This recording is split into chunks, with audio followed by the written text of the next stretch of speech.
trying to provide some degree of official enablement and support for a broader set of distributions than just sort of the couple big-name enterprise commercial distributions that everybody pretends to know and love and or hate.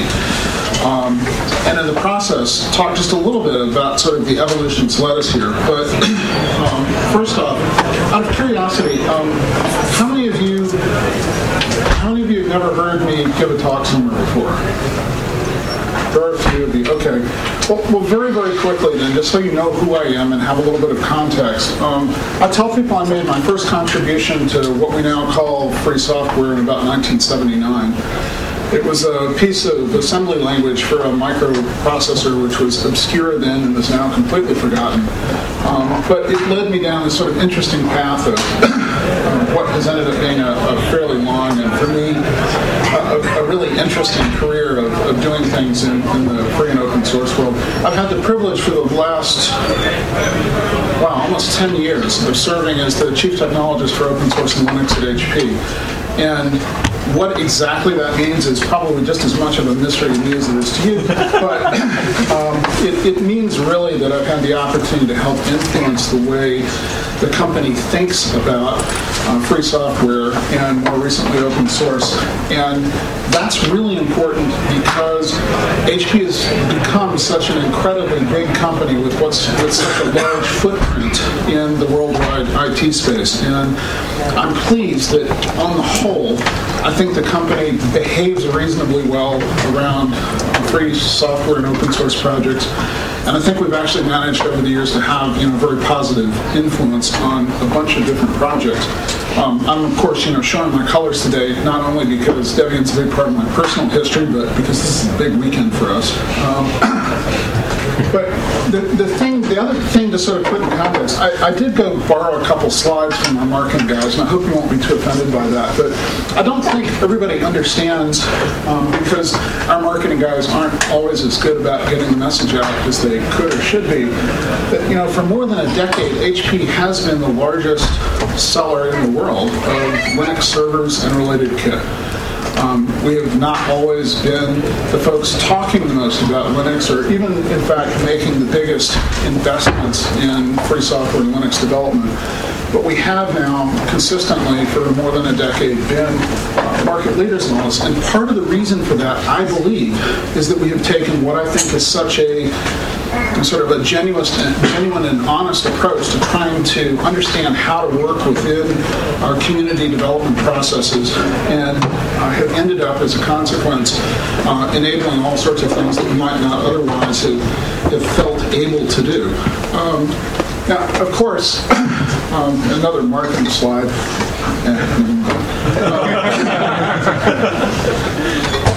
Just because, though, we are doing things that are sort of unique within the big server hiring industry to try and provide support for non-commercial and other community distributions, I don't want you to think for a moment that we don't also do all of the things that big mission-critical enterprise customers want to have us do in order to be, the most successful supplier, distributor, and supporter of commercial Linux distributions. We do that. We are, in fact, very strong partners with Red Hat and Novell. I chose the Red Hat slide because it's a little crisper. There are a lot of things we do. It's led to great benchmark results. It's led to strong commitment from various companies, and the ability for lots of customers who want to run really big commercial applications on top of Linux to be able to do that. But in the fall of 1986, we did something a little unexpected, I think. We had for years, not just because of my position and involvement, but because many other people in HP had also discovered and been working with Debian and with other non-commercial distributions. We found ourselves in a situation where when customers asked for it, we looked around at ourselves and realized that we really could provide the same kind of commercial support offerings for the Debian distribution that we had been providing for Red Hat and for Novell SISA, and to a lesser extent, some other geographically specific distributions prior to that. We'd done some press releases with the Asian X folks, for example, but that was all very geographically constrained. Now here it is, what is it now? It's almost 4.5 years later. To the best of my knowledge, we're still the only producer of big iron servers that provides official support offerings for a distribution that isn't a major commercial distribution. And this, to me, is something that I'm still very proud of. But it's expanded a lot since then. Today, there's a whole sort of range of distributions that HP provides some degree of official support and or enablement for. And internally, these get thought about as very much being distinguished between commercial distributions and community distributions. You can get picky about what that boundary really means, but inside the company, it's a useful way to think about them differently. And what it really has to do with is a combination of what sort of non-HP badged human resources and money and other things are available to help push the results of the work forward, combined with how do people think about it and what do they actually want from a company like HP. So when we talk about a commercial distribution, these are partnerships. This is where there is some company behind a Linux distribution that HP can engage in sort of all of the normal business dealings and business relationship mechanics with. They can do joint marketing things. We can work on all sorts of things that make sense to people who are used to buying commercial proprietary operating systems. At the other end of the spectrum, we have a lot of customers who tell us, we just want to buy your hardware, but we want to know before we buy your hardware that it's really going to work with our distribution of choice. And that ends up being kind of a difficult thing to do, because if you're going to spend the time and energy to go and test a particular distribution on a pile of hardware, that requires an investment of time and manpower and other resources. And if there's no direct mechanism for generating revenue from that activity, if you don't get to sell some support contracts or something at the end of the day, how do you justify this? How do you quantify what the return on that investment is? And you can't just say, we'll sell a few more boxes. Because everybody who makes what they think are, and customers seem to believe, are some of the world's best industry standard servers, believe that they're going to sell those servers whether they do that work or not.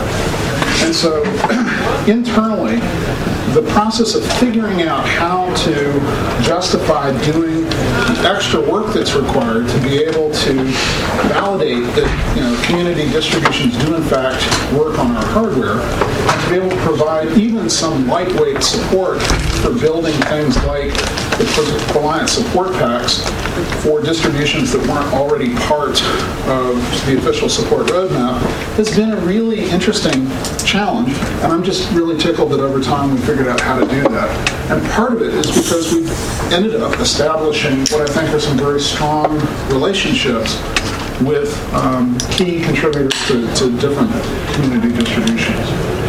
So what comes out of this, other than just the notion that we put a logo up on our website and sort of imply that if you run that distribution, we'll still love you, is that HP actually produces these things called client support packs. And it used to be that these were important because they contain device drivers for our hardware. They mostly don't contain device drivers anymore, because one of the things that we've very successfully done over the last few years is to upstream all of the interesting drivers that are part of making the cool extra value-added hardware on HP's client servers work. And so today it is the norm that people running Linux of any distribution on an HP client server can do so with an untainted kernel. That didn't used to be true. Yeah? Why do you provide libraries in the client support pack? I'm sorry, what? Why do you provide libraries in the client? Because of library version schemes. Well, you could, sorry. the last Debian / Ubuntu package broke the SCLD so-called the directory. I freely admit that there are bugs in the stuff that's been shipped, and those guys keep working on it, and over time it gets better. It's a heck of a lot better now than it was a year and a half ago, for example, where we're still shipping 32-bit executables in the AMD 64 support packages for most distributions. Yeah, well, it kind of worked most of the time. It's been very interesting because one of the things we discovered is that there was quite a bit of build machinery that had been put in place over time to build the set of officially supported distributions supporting Macs. And the folks who had originally built a lot of machinery were not around anymore. And so part of it's been getting people to be willing to commit enough human resources to go unwind some of the dependency chains, figure out why it is that we're doing things the sometimes crazy ways they were doing before, and actually go rebuild some of that infrastructure in a way that does the right things for modern distributions. There are folks that are still hard at work trying to get all of those things right, but I would argue that every time there's a new PSP release, they seem to be getting better. And if they don't seem to be getting better, gee, it's a bug, tell us, and we'll go try and figure it out and fix it. Yeah. And if you're not getting good response from the normal support channels for those things, my email address is pretty widely published.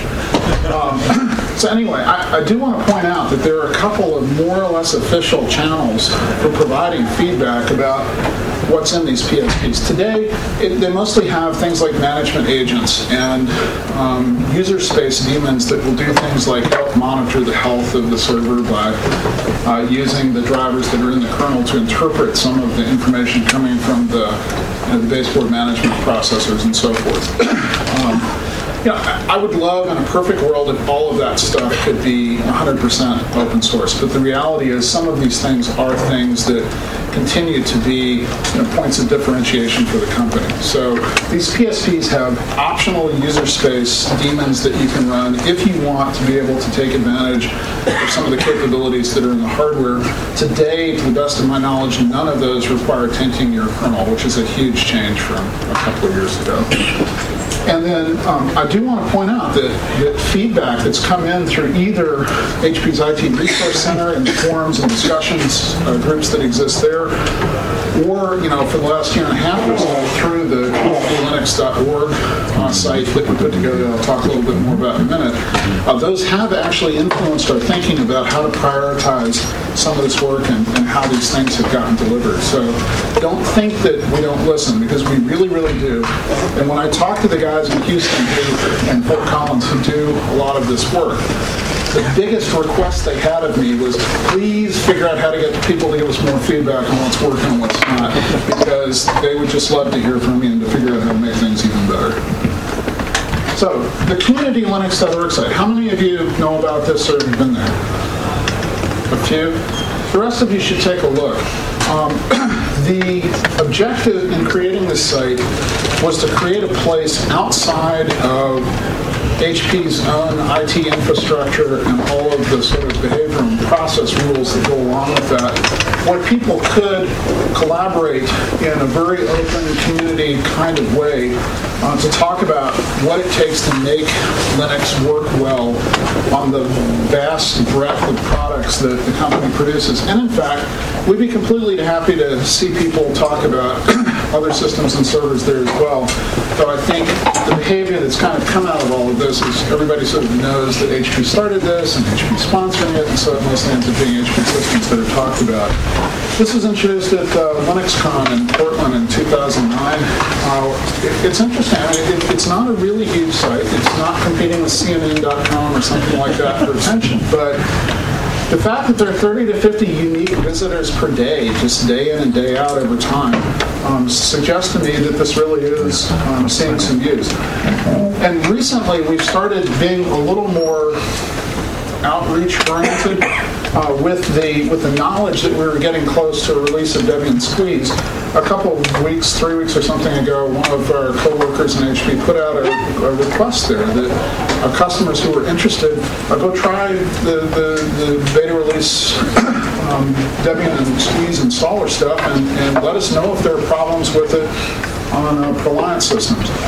The good news is that actually there aren't. In fact, I got feedback directly from a friend last night who was sitting up, well, it's night here, it was still daylight in the U.S., who was in the process of installing Squeeze on some new DL380 servers, and the combination of the much cleaner handling for firmware objects for devices that need firmware blobs, and the ease with which you can now create a USB stick to install from and things like that, it was all just working great. And I'm hoping that he will, I goaded him a little bit to go actually and post his recipe for doing this, and we'll see whether that happens. If you do take a look at this site, I think that sometime soon there will probably be a survey that's posted there. We're very interested in trying to understand whether people think this site is really useful, and if so, what it is that's good about it, and if not, what we ought to do differently, because this is certainly something where we're trying to sort of, have it be a place where people can come together to collaborate and share best practices, and you don't have to depend on sort of, the randomness of the results that come back from a Google search or something to figure out, how to make things work on particular hardware. So if I were going to summarize all of this quickly, I think that the most important factor behind our ability to do this is the really, really simple thing that we've been pushing on for years, which is, if you want to support Linux on hardware well, the thing you have to do is get all your drivers into the kernel.org tree. If you do that, the rest of this gets really, really easy. And in fact, one of my big concerns for the future is that we are now in a situation where, as I said, you can run an untainted kernel and be completely functional in the vast majority of HP server products. But we are moving into a period in time where product development teams are staring at the processing cores and the flash memory and the RAM that they're putting on I/O cards, and they're staring at the ever-increasing core counts on the central processors, and they're thinking about the bus bandwidths that are available between the processors and the I/O devices, and they're scratching their heads wondering why they're still downloading firmware to a lame little processor out on an I/O board. And I don't tend to suggest that there's some huge switch that's about to be flipped here. But I think over time that unless they somehow come to believe that the value added associated with some of these I/O devices, like RAID controllers, for example, unless they come to believe that that's all best contributed into open source space, we could very easily find ourselves backsliding into a situation where proprietary content starts percolating back up from below the firmware boundary into things that they want to have run in the main processor's memory address space. And if that happens, then all of a sudden, I get very frustrated because it'll feel like a lot of progress is being lost.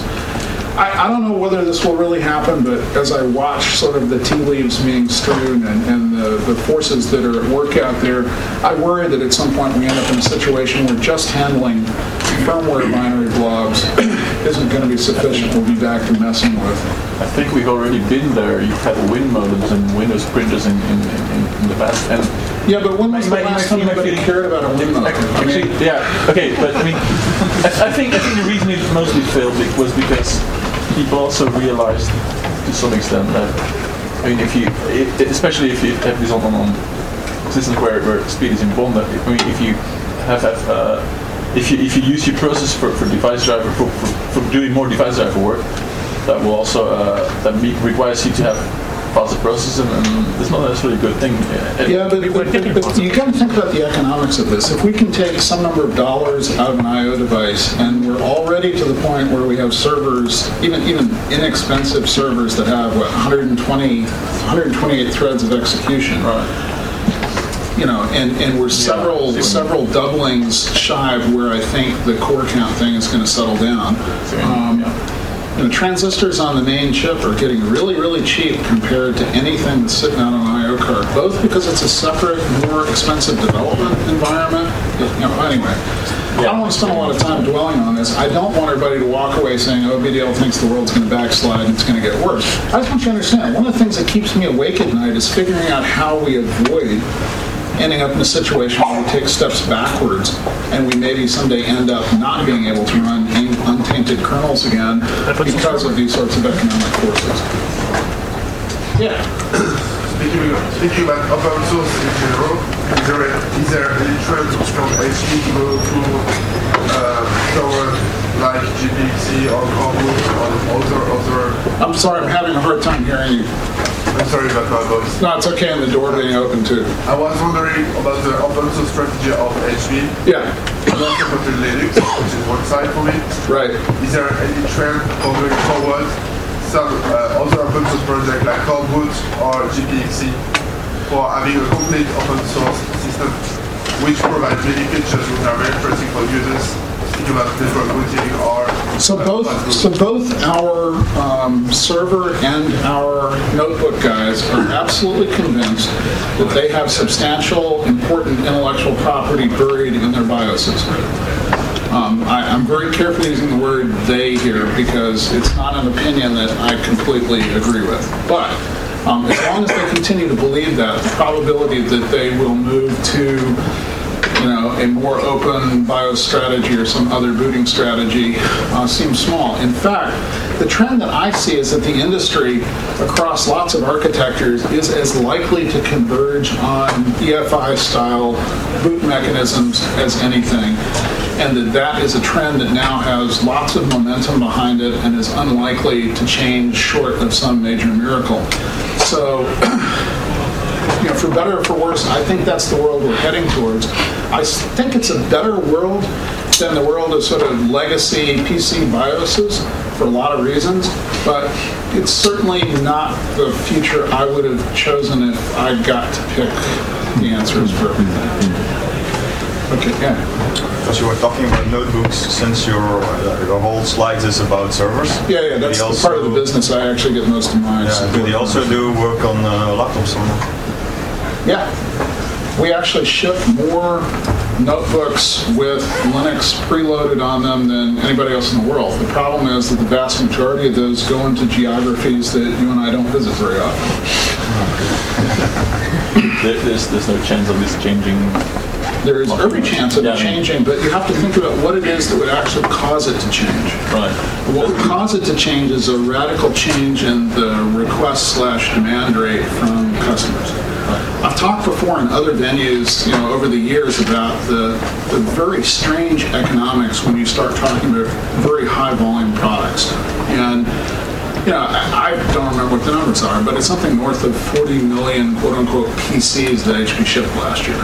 And so even though the number of machines that we ship preloaded with Linux is huge by comparison to any of our competitors, it's still just a drop in the bucket. And the problem is it's spread across a bunch of different models and a bunch of different product lines. So trying to find any single place where you would look and say, oh, that's the product that you really ought to put on the shelves at Best Buy and Virginia City with a preload on it is tough. Having said that, there's all sorts of interesting stuff going on. In case you hadn't noticed, we acquired Palm. WebOS is part of HP now. WebOS. We acquired Palm. I know the people with Palm OS and WebOS, and I will leave you to ponder what that might mean for the future. I will try to hint at the fact that you're not as confused about it as you might be, but there's a lot of things happening. There are a lot of really interesting things happening, and I don't believe the world's in any way, shape, or form static. In fact, I think there are all sorts of exciting things that we're mulling over, any one of which could be major news items in the coming months. But we don't ever talk about things that aren't always good. At least not that a lot more beer than we can get me to drink. So. Any other last questions? Then we should probably finish up. All right, well, thank you very much for your time and attention. I will be